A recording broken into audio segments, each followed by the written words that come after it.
Hi guys, இங்கே ஒரு டப்பா இருக்குது பாருங்கள். டப்பா ஓப்பன் பண்ணியிருக்கேன். இதில் பணியாரம் இருக்குது. இது என்ன டப்பா ஓப்பன் பண்ணி பணியாரம் இருக்குதுன்னு பார்க்குறீங்களா?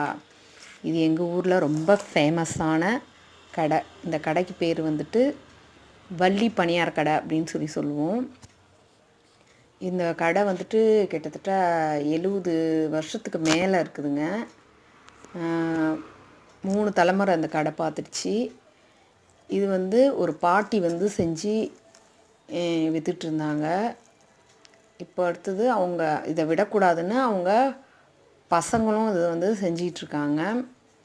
இந்த வள்ளி பணியார கடை இது ரொம்ப டேஸ்ட்டாக இருக்கும். இந்த கடை பணியாரம் இதுக்கு இதான் ஸ்பெஷல். இந்த சாம்பார் தான் ஸ்பெஷல், நல்லாயிருக்கும்.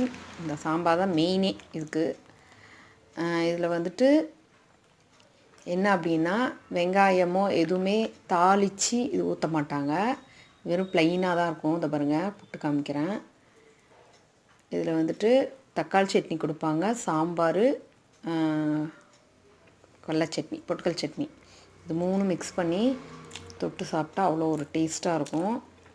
இது ஏன் நான் டப்பாவில் வாங்கிட்டு சொன்னேன் அப்படின்னா, டப்பாவில் வாங்கிட்டு வந்து அந்த சாம்பார்லாம் ஊற வச்சு சாப்பிட்டா தான் ரொம்பவே நல்லாயிருக்கும், டேஸ்ட்டாக இருக்கும், நல்லாயிருக்கும். இது வந்து கடை வீதியில் பக்கத்துலேயே இருக்குது பாருங்கள். ஒரு ஊறிடுச்சு எல்லாமே பணியாரம். நான் ஒரு 2 பணியாரம் சாப்பிட்டேன். மீதி இருக்கிற பணியாரம் இதை ஊற போட்டு அவ்வளோ ஒரு டேஸ்ட்டாக இருக்கும். இது நான் பாட்டெல்லாம் பின்னாடி அதனால தான் வைக்காமல் ஓன் வாய்ஸில் சொல்லணும் அப்படின்றதுக்காக இது போட்டிருக்கேன்.